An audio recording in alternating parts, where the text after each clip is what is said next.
अस्सलाम वालेकुम। उम्मीद है आप सब खैरियत से होंगे। लास्ट लेक्चर में हमने गेट सी एच और गेट सी एच ई के फंक्शंस देखे थे, जो कि क्या करते हैं, वैल्यू को गेट करवाते हैं eight the time of execution. अगर हम जनरली बात करें तो इनिशियलाइज़ करवाते हैं वेरिएबल्स को। ठीक है, मैंने आपको बताया था वेरिएबल को इनिशियलाइज़ करवाने के दो तरीके होते हैं। पहला जो होता है वो हम इनिशियलाइज़ कराने का मतलब है वेरिएबल को वैल्यू असाइन करना। ठीक है, तो पहला मेथड ये होता है कि हम at the time of writing a program, मतलब जब हम प्रोग्राम लिख रहे हैं तो वहीं पे हम वेरिएबल को वैल्यू असाइन कर देते हैं। ठीक है, दूसरा मेथड होता है कि जब हम प्रोग्राम एग्जीक्यूट कर रहे हों तो तब हम वेरिएबल को वैल्यू असाइन करते हैं। ठीक है, उसके लिए डिफरेंट फंक्शंस बनाए गए हैं। तो पहले हमने गेट सी एच और गेट सी एच ई देखा, लेकिन हमें ये पता लगा कि गेट सी एच और गेट सी एच ई जो है वो जनरली नहीं यूज़ होते, हर वैल्यू को गेट कराने के लिए नहीं यूज़ होते, बल्कि इनका एक पर्पज़ है स्पेसिफिक। वो ये कि जब हमने वैल्यू का आस्की कोड देखना हो ना, तो हम गेट सी एच का फंक्शन यूज़ करते हैं। बेसिकली ये करेक्टर एक्सेप्ट करता है। ठीक है, आप इसको कोई भी वैल्यू दे दोगे इंटीजर फॉर्म में भी, तो ये आपको उसको एज अ करेक्टर लेते हुए उसका आस्की कोड जो है ना वो शो करवाएगा।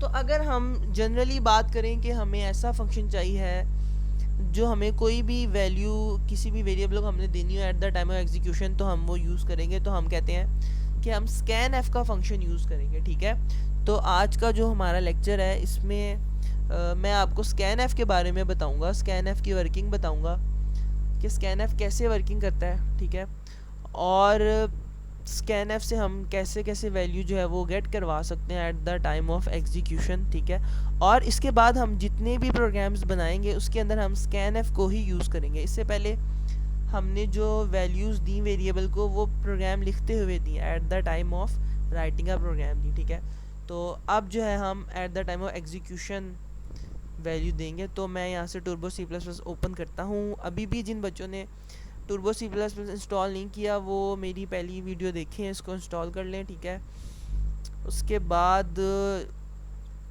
स्टार्ट करते हैं हम। ठीक है, तो दूसरा ये कि आप मेरे चैनल को सब्सक्राइब भी कर लो, ताकि आगे जो वीडियोस जैसे जैसे आती जाएंगी आपको उसका पता लगता जाए। ठीक है, उसके बाद हम स्टार्ट करते हैं। ये है हमारा interface turbo C plus plus का। ये हमारी फ़ाइल ओपन हुई हुई है। अगर ये फ़ाइल आपकी ना ओपन हो रही हो, ये सारी स्क्रीन ब्लैंक आ रही हो, तो आप फाइल में जाके न्यू पे क्लिक करोगे तो आपकी फ़ाइल ओपन हो जाएगी, न्यू फाइल। ठीक है, यहाँ पे जो है वो एरर्स शो करवाता है। तो हम स्टार्ट करते हैं हमेशा की तरह। सबसे पहले हम क्या करते हैं, सबसे पहले हम प्री प्रोसेसर डायरेक्टिव ऐड करवाते हैं। प्री प्रोसेसर डायरेक्टिव मतलब प्री प्रोसेसर डायरेक्टिव से फ़ाइल इंक्लूड करवाते हैं। ठीक है, तो हम हमेशा दो फाइल्स इंक्लूड करवाते हैं। पहली stdio.h, दूसरी conio.h। उसके बाद हमेशा की तरह हमारा मेन फंक्शन स्टार्ट होता है जिसका नाम ही मेन है। ठीक है, जिसके ओपन और कर्ली ब्रेसेस हैं। अच्छा, तो अब हमने जो भी वर्किंग करनी है हमने इस फंक्शन के अंदर करनी है।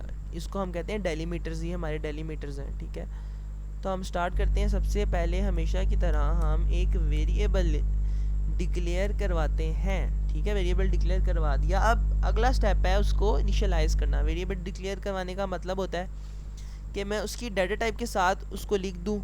डाटा टाइप का मतलब है कि मैंने उस वेरिएबल के अंदर किस तरह की वैल्यू स्टोर करवानी है। तो मैंने इस वेरिएबल के इंटीजर की वैल्यू स्टोर करवानी है, तो मैंने यहाँ पे इंट लिख दिया।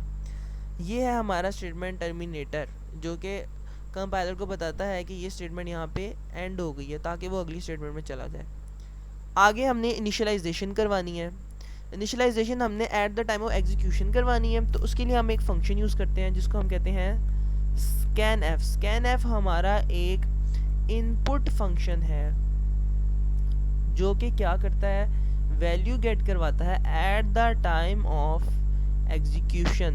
अब यहाँ पे क्या हो रहा है, यहाँ पे मैंने जो चीज़ें लिखी मैं आपको बताता हूँ एक एक करके। स्कैन एफ में हम सबसे पहले जिस वेरिएबल, मैंने वेरिएबल गलत लिख दिया था, जिस वेरिएबल को वैल्यू साइन करनी है उसका फॉर्मेट स्पेसिफायर लिखेंगे और उसके बाद एम्परसेंड साइन के साथ उस वेरिएबल को लिख देंगे। एम्परसेंड साइन क्या करता है, मैं यहाँ पे कमेंट्स यूज़ कर रहा हूँ आपको समझाने के लिए। कमेंट्स भी हमने पढ़ा है। एम्परसेंड, ये जो साइन है विल क्या करता है, विल इन्फॉर्म स्कैन एफ, ये स्कैन एफ को बताता है the address of that variable। ampersand sign will inform scanf the address of that variable। इस वेरिएबल का एड्रेस बताता है scanf को ये ampersand sign, ठीक है। अच्छा मज़े की बात बताऊं, आप इस कमेंट्स में जो मर्ज़ी लिख दो, मतलब कि आप इस कमेंट्स में अपनी टेक्सटिंग वाली राइटिंग ही लिख दो, मेन मकसद है कि समझ आना चाहिए, ठीक है। तो उससे फ़र्क नहीं पड़ता, क्योंकि जब कंपाइलर एग्जीक्यूशन करेगा तो वो इस स्टेटमेंट को इग्नोर कर देगा, क्योंकि ये हमारे कमेंट्स हैं। अगली लाइन में जाते हैं। एक चीज़ और मैंने मिस कर दी, मुझे यहाँ पे एक मैसेज प्रिंट करवाना चाहिए था ताकि मेरा प्रोग्राम थोड़ा सूटेबल सा लगे, ठीक है। मैं यहाँ पे एक मैसेज प्रिंट करवा देता हूँ, enter the value of x, ठीक है। आगे इक्वल टू लगा देता हूँ, मैं भी चीज़ें भूल जाता हूँ, ठीक है। तो अच्छा अब क्या होगा, पहले मैसेज प्रिंट होगा फिर वो हमसे वैल्यू गेट करेगा, ये अब अच्छा हो गया। अब नीचे जाते हैं, वैल्यू तो उसने गेट कर ली, ठीक है। अब हम उसको एक तरह से शो भी करवा देते हैं, दोबारा प्रिंट एफ यूज़ करते हैं। Print F so the value of x is, आगे क्योंकि हमें वो वैल्यू लिखनी है तो हम आगे उसका फॉर्मेट स्पेसिफायर लिख देते हैं और कोमा के बाद उस वेरिएबल को भी लिख देते हैं जिसकी हमने वैल्यू शो करवानी है। यहाँ पे हमेशा की तरह गेट ch लगा देते हैं ताकि हमारी स्क्रीन होल्डिंग पे रहे, और मैं ऊपर क्लियर स्क्रीन का फंक्शन भी यूज़ कर देता हूँ। आप इस फंक्शन को सेव भी कर लो, ठीक है। सेव कैसे करना है सेव बता देता हूँ। सेव एज में जाना है, प्रोजेक्ट पे क्लिक करके ओके करोगे तो आपके सामने फ़ाइल खुल जाएगी। आप इसको scanf के नाम से सेव कर लो ताकि आपको याद रहे कि scanf का फंक्शन ये है। अब मैं इसको रन करता हूँ, उम्मीद है कोई एरर नहीं आएगा। तो देखो अब वो मुझसे वैल्यू मांग रहा है, यहाँ पे मैं उसको वैल्यू देता हूँ 45, लिख के एंटर करता हूँ तो देखो आगे से मुझे दिखा दिया the value of x is 45, क्योंकि मैंने एक्स को 45 दी थी वैल्यू। अब यहाँ पे क्या हुआ है, यहाँ पे मैंने जब तक एंटर नहीं किया ना वो अगली लाइन में नहीं गया। गेट ch में क्या होता था, मैं जैसे ही लिखता था वो ऑटोमेटिकली खुद ब खुद अगली लाइन में चला जाता था। scanf क्या करता है, scanf हमसे पहले वैल्यू लेता है, जब हम एंटर प्रेस करते हैं फिर नेक्स्ट लाइन में जाता है। तो ये आपने देखा कि मैंने अब वैल्यू दी है eight the time of execution. तो अगर हम कंपेयर करें eight the time of writing का प्रोग्राम जब हम वैल्यू देते हैं उससे, तो हमें eight the time of execution का ज़्यादा फ़ायदा है, हमारा प्रोग्राम फ्लेक्सिबल हो जाता है। फ़ायदा ऐसे है कि हम जब भी प्रोग्राम एग्जीक्यूट करेंगे, जब भी प्रोग्राम रन करेंगे तो हम उसको कोई भी नई वैल्यू हर दफ़ा डिफरेंट वैल्यू दे सकते हैं अपनी मर्ज़ी की, ठीक है। ये तो मैंने बना ली एक वेरिएबल, ठीक है। अगर मुझे 3-4 वेरिएबल का इकट्ठी वैल्यूज़ देनी हो तो मैं वो भी दे सकता हूँ, सिंपल है। मेरे पास दो चॉइसेस हैं, मैं scanf अलग-अलग भी लिख सकता हूँ और scanf इकट्ठे भी लिख सकता हूँ। तो मैं क्या करता हूँ, मैं इसको जो है ना इकट्ठे लिख देता हूँ x y एंड z, ठीक है। अब मैं क्या करता हूँ, यहाँ पे उसको बता देता हूँ कि मैं 3 वैल्यूज़ लेने जा रहा हूँ। तो जब मैं उसको बता रहा हूँ मैं 3 वैल्यू लेने जा रहा हूँ तो मैं उसके हिसाब से फिर उसको वेरिएबल्स भी बता रहा हूँ। अच्छा अब मैं यहाँ पे लिखूँगा x y एंड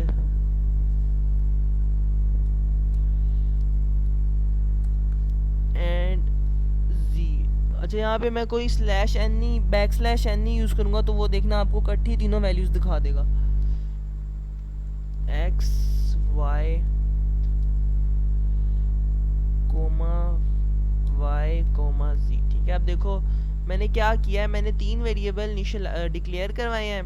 आगे मैं प्रिंट करवाया enter the value x Y and z, और जब वो नीचे जाएगा तो स्कैन एफ में 3 फॉर्मेट स्पेसिफायर हैं, 3 वेरिएबल्स हैं, मतलब वो 3 दफ़ा वैल्यूज़ मांगेगा। जब तक मैं इसको तीनों वैल्यूज़ नहीं दूंगा वो अगली स्टेटमेंट में नहीं जाएगा, और जब तीनों वैल्यूज़ दे दूंगा तो अगली स्टेटमेंट में वो मुझे शो करवा देगा। तो इसको रन करते हैं। अब मैं वैल्यू एंटर करने लगा, 4 एंटर, 5 एंटर, 6 एंटर। ठीक है, तो उसने मुझे कहा है the value x Y and Z is 4। अच्छा, ये क्यों हुआ है भला? क्योंकि वो उसने मुझे बाकी दो वैल्यूज़ क्यों नहीं दिखाई? क्योंकि मैंने यहाँ पे बाकी दो वैल्यूज़ के फॉर्मेट स्पेसिफायर ही नहीं लगाए। तो मैं फॉर्मेट स्पेसिफायर लगाता हूँ बाकी दो वैल्यूज़ के, ताकि वो मुझे बाकी दो वैल्यूज़ भी दिखाए। अच्छा, मैं यहाँ पे स्पेस क्रिएट कर देता हूँ थोड़ी सी, ताकि बीच में जो है ना थोड़ा सा गैप रहे। तो स्पेस क्रिएट करने के लिए हम /\t यूज़ करते हैं। अब क्या होगा, the value of x and z इस पहली वैल्यू यहाँ पे शो होगी, थोड़ी सी स्पेस आएगी, दूसरी वैल्यू यहाँ पे शो होगी, थोड़ी सी स्पेस आएगी, तीसरी वैल्यू यहाँ पे शो होगी। अब मैं इसको रन करके एक और चीज़ मैंने यहाँ पे =2 नहीं लगाया, वो बुरा लग रहा था। अब जो है ना मैं इसको रन करके देखता हूँ। अब मैं वैल्यू देता हूँ 4 एंटर, 5 एंटर, 6। तो देखो उसने मुझे स्पेस के साथ बता दिया the value of X Y and Z is 4, 5, 6। देखो मैंने दो फॉर्मेट वो बीच में /t यूज़ किए थे, तो उसने वो स्पेस भी क्रिएट कर दी। ठीक है, तो ये था हमारा आज का प्रोग्राम। उम्मीद है आप लोगों को समझ आ गई होगी। नेक्स्ट लेक्चर में हम स्कैन एफ को यूज़ करते हुए if else statement, if then else, nested if, simple if statement को यूज़ करेंगे, देखेंगे, और उसके अंदर फिर हम ऑपरेटर्स भी लगा के यूज़ करेंगे। ठीक है, कि वो कैसे वर्किंग होती है उनकी। उम्मीद है आप लोगों को समझ आ गई होगी। मिलते हैं नेक्स्ट लेक्चर में। मेरा चैनल सब्सक्राइब करना ना भूलिएगा। अल्लाह हाफ़िज़।